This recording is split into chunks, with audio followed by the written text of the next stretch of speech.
Hello. आज की इस वीडियो में हम टेंस का लेक्चर सेकेंड, टेंस जो चैप्टर है उसका लेक्चर सेकेंड अटेम्प्ट करने वाले हैं। ठीक, लेक्चर सेकेंड में, टेंस के लेक्चर सेकेंड में हम किसको आज कवर करेंगे? तो हमारा एक बहुत ही इंपॉर्टेंट टेंस है past indefinite. Past indefinite tense को हम आज यहाँ पे डिस्कस करने आ रहे हैं। कुछ बेसिक रूल्स को भी जानेंगे इसमें, और इससे जुड़ी हुई कुछ कंडीशनल सेंटेंस होती हैं उनको भी जानेंगे।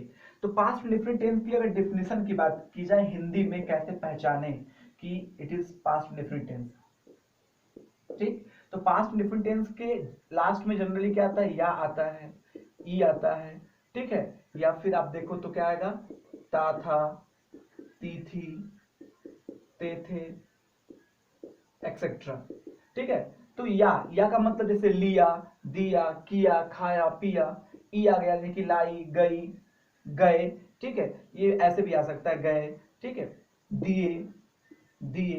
तो इस तरह के जब इस तरह के हिंदी सेंटेंस के लास्ट में ये चीजें आपको मिले, ता था, ती थी मिल जाए, it is clear that that tense is in past indefinite. ठीक है, तो ये डिफिनेशन हो गई पास्ट इंडेफिनिट टेंस की। अब पास्ट इंडेफिनिट टेंस की स्ट्रक्चर की बात करते हैं। स्ट्रक्चर, तो इसका स्ट्रक्चर जो होता है जनरली, इसमें हमारा सब्जेक्ट आता है, फिर वर्ब का सेकंड फॉर्म आता है, एट लास्ट ऑब्जेक्ट आता है। ठीक दोस्तों, सब्जेक्ट के साथ हमेशा हमें क्या करना है? वर्ब का सेकंड फॉर्म यूज करना है, ऑब्जेक्ट, और एट लास्ट हमें क्या यूज कर लेना है? Other word. और आपकी जानकारी के लिए बता दूं कि अदर वर्ड जनरली हमारे क्या होते हैं? एडवर्ब होते हैं। एडवर्ब में भी क्या आ जाएगा? जैसे adverb of place, adverb of time, adverb of manner. ठीक है, ये जो चीजें होती है हमारे अदर वर्ड में जनरली आया करती हैं। ठीक है, तो जैसे कि आपने देखा कि पहला स्ट्रक्चर है अफर्मेटिव का, subject plus V2 plus subject. ठीक, इसका निगेटिव का जब स्ट्रक्चर बनाते हैं हम, तो ये हो जाता है subject plus did plus not plus V1 plus object, and at last आप क्या लिख लीजिए? OW, other word. अब यहाँ पे एक चीज आपको ध्यान से देखना होगा कि यहाँ पे क्या होगा कि V1 आ गया, जहां V2 था उसके प्लेस पे हमने V1 का यूज कर दिया। तो अगर आपने प्रेजेंट इंडेफिनिट टेंस का वीडियो मेरा देखा होगा तो उसमें मैंने जनरली आपको क्या बताया था कि डू, डस और डिड अगर किसी सेंटेंस में एज अ हेल्पिंग वर्ब, याद रहे, एज अ हेल्पिंग वर्ब आए, in that sentence we use V1। Do, does और did as a helping verb किसी सेंटेंस में आ रहे हैं, उस सेंटेंस में आपको वर्ब का फर्स्ट फॉर्म यानी कि वर्ब का बेस फॉर्म यूज करना है। तो यहाँ डिड आया है तो इसलिए हमने यहाँ पे क्या कर दिया? V1 यूज कर दिया। तो ये आपका क्या हो गया? ये हो गया आपका नेगेटिव का। इसमें इंट्रोगेटिव होता है, तो interrogative, there are two kinds of interrogative, yes no type interrogative and WS type और क्वेश्चन वर्ड इंट्रोगेटिव। तो यस नो टाइप इंट्रोगेटिव लेंगे तो यस नो टाइप में हमारा क्या होता है कि हेल्पिंग वर्ब पहले आ जाता है। तो हमारा हेल्पिंग वर्ब इस सेंटेंस में क्या हो जा रहा है? डिड, तो डिड को पहले कर लेते हैं, फिर क्या आएगा? After that subject, after that V1, after that object, other word, and it is very necessary to put a question mark at the last of any interrogative sentence. ध्यान रहे, किसी भी इंट्रोगेटिव सेंटेंस के लास्ट में आपको question mark लगाना बहुत ही जरूरी है, otherwise your sentence will be wrong. अब यहां पे आप एक चीज देख लीजिए कि इंट्रोगेटिव है, सब इंट्रोगेटिव है तो यस नो टाइप इंट्रोगेटिव है। जब कोई इंट्रोगेटिव हेल्पिंग वर्ब से स्टार्ट होता है, किससे? हेल्पिंग वर्ब से, तो उसे कहते हैं कौन सा interrogative? Yes no type. Simple सा आंसर है। अब अगर इसी यस नो टाइप इंट्रोगेटिव को हमें निगेटिव में चेंज करना हो, या फिर किसी भी, जैसे दो टाइप के होते हैं ना इंट्रोगेटिव, दोनों टाइप को अगर हमें निगेटिव में चेंज करना है, दोनों ही इंट्रोगेटिव के जो टाइप होते हैं उनको नेगेटिव में चेंज करना है, तो आपको बहुत कुछ नहीं करना होगा। वहां पे आपको हेल्पिंग वर्ब नहीं बल्कि जो भी सब्जेक्ट होता है, सब्जेक्ट के ठीक बाद आपको क्या करना है? नॉट लगा देना है। ठीक, तो ये हो गया। चौथा स्ट्रक्चर मैंने क्या बोला कि WH टाइप कहते हैं या क्वेश्चन वर्ड टाइप कहते हैं या डबल इंट्रोगेटिव कहते हैं। उसमें क्या होता है जनरली कि उसमें जो हमारा WH वर्ड्स हैं, WH वर्ड्स मतलब जैसे what, when, where, why, who, इसमें एक एक्सेप्शन भी आता है हाउ, और या फिर आप कह सकते हो क्वेश्चन वर्ड, इनको हम पहले रख लेते हैं। आफ्टर WH वर्ड्स और question word we put what? Helping verb, and after that subject, after that V1। अब V1 ही क्यों आ रहा है? बिकॉज डिड जो है कि एज अ हेल्पिंग वर्ब यहां पे आया है। फिर लास्ट में क्या हो जाएगा आपका? ऑब्जेक्ट, फिर क्या हो जाएगा? Other word, and at last question mark. Question mark बहुत ही जरूरी होता है। एक चीज आपको यह भी ध्यान देना है कि इट इज नॉट नेसेसरी कि ऑब्जेक्ट आए ही आए, आपके V1 के डायरेक्ट बाद अदर वर्ड भी आ सकता है। ठीक है, या फिर अदर वर्ड नहीं भी आ सकता है। तो यहाँ पे दोनों के चांस है, ऑब्जेक्ट भी हो भी सकता है, नहीं भी हो सकता है। In the same way other word हो भी सकता है और नहीं भी हो सकता है। तो ये आपके 4 स्ट्रक्चर हो गए। अब हमें क्या करना है इसमें, अब हमें इसमें कुछ चीजों को जानना है जो बेसिक तौर पर होता है। तो बेसिक तौर पर क्या चीजें होती है मैं आपको बता दूं। देखिए, जैसे कि अगर आप क्या करते हैं, कंडीशनल सेंटेंस की बात करते हैं।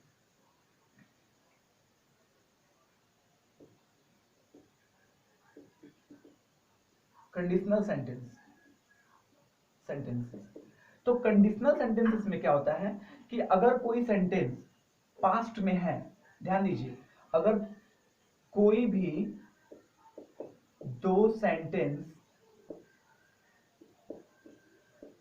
पास्ट में है, ठीक है, तो उसमें जो आपका क्या व्हेन या व्हाट और बिफोर, आफ्टर, ठीक है, से सेंटेंस जो शुरू होता है वो जनरली हमारा किसमें हो सकता है, पास्ट इंडेफिनिट।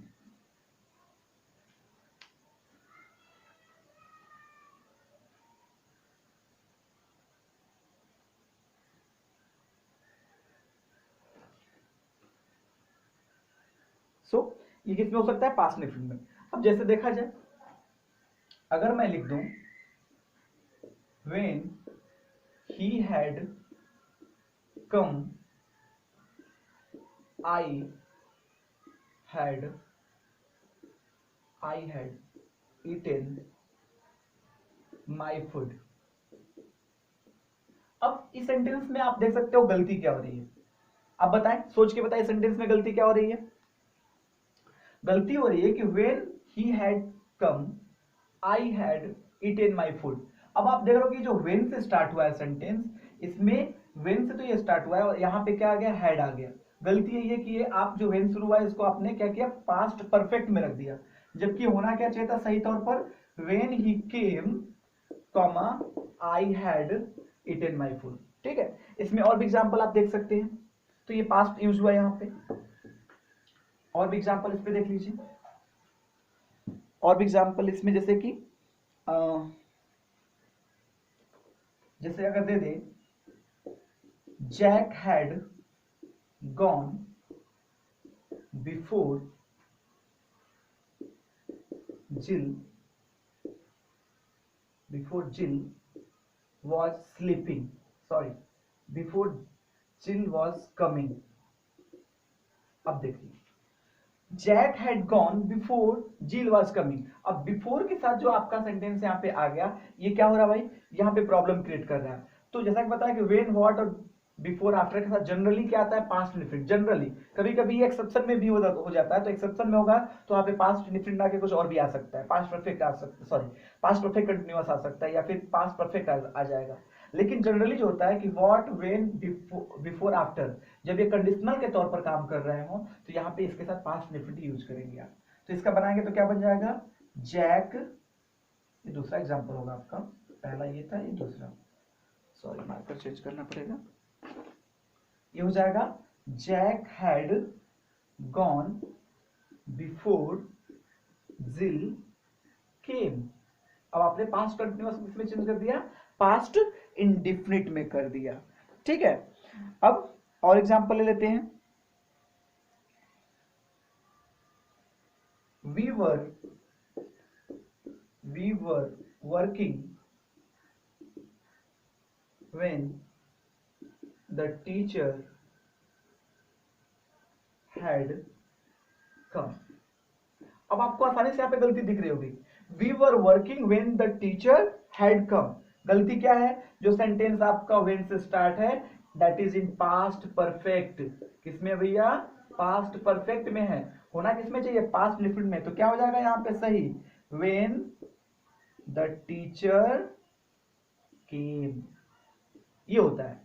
तो आप एग्जांपल देख सकते हैं कि अगर कंडीशनल सेंटेंस, ठीक है, अब इसमें कोई, यहाँ पे सॉरी कोई ले लीजिए, कोई दो सेंटेंस पास्ट में हो जिसमें कि व्हेन, व्हाट, बिफोर, आफ्टर से अगर जो सेंटेंस शुरू होता है वो जनरली हमारा किसमें होगा, पास्ट में। देखिए यहाँ पे भी जो व्हेन से शुरू हुआ ये पास्ट में था, करेक्ट हुआ। यहाँ पे जो बिफोर से शुरू हुआ, ठीक है, ये भी पास्ट में हुआ। यहाँ पे फिर से व्हेन आया, ये भी किस में हुआ, पास्ट में हुआ, ठीक है।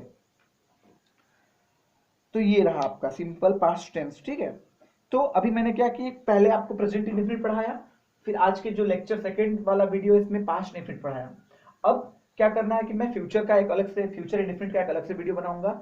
उसके बाद जो आपका रेशियो होगा, जैसे कि जो आपकी स्पीड होगी टेंस पढ़ने की, वो फास्ट हो जाएगी, क्योंकि जो कंटिन्यूअस हम लोग अटेम्प्ट करने वाले हैं वो तीनों कंटिन्यूअस हम एक ही लेक्चर में अटेंड करेंगे। मात्र 10 से 15 मिनट का वीडियो होगा और उसमें हम प्रेजेंट कंटिन्यूअस, पास्ट कंटिन्यूअस और फ्यूचर कंटिन्यूअस इन तीनों को बेहतरीन तरीके से समझेंगे, क्योंकि इनमें बहुत चीजें कॉमन होती हैं।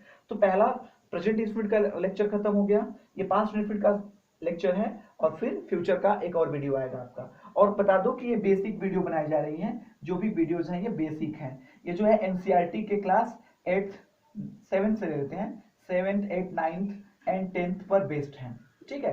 तो सिंपल वीडियोस हैं, ये कंपैरेटिव लेवल के वीडियो नहीं है, ये आपके एकेडमिक लेवल के स्टूडेंट्स के लिए वीडियोज बनाए जा रहे हैं। हाँ, इसमें मैंने बेसिक वीडियो मैंने पहले ही घोषणा कर दिया है कि हमारी जो पहली लेक्चर होंगी, चाहे जिस टॉपिक पे हो, चाहे वो finite verb, non finite verb पे हो, चाहे वो प्रीपोजिशन पे हो, चाहे जिस पे भी हो, वो बेसिक वीडियोज होती हैं। इसके बाद बेसिक जानने के बाद जब हम आते हैं लेक्चर सेकंड वाले वीडियोज में, अगर हम फिर से मैं अगर पास्ट इंडेफिनिट पढ़ाता हूँ, वहां पे मैं आपको कंपेटिटिव लेवल की नॉलेज दूंगा। तो पहले तो आप बेसिक वीडियोज को जानिए, इन चीजों को समझिए। हाँ, एक चीज और बताना चाहूंगा कि जैसे ही हमारा टेंस खत्म होता है, जैसे कि टेंस खत्म होगा तो एक्सरसाइज मैं एक साथ करवाऊंगा। एक्सरसाइजेस में मतलब जो भी क्वेश्चंस आपके दिए जाते हैं वो मैं एक साथ ही कराने वाला हूँ। सोच रहा हूँ पहले पूरी टेंस को मैं कवर कर लूँ। So thanks for watching it, good night.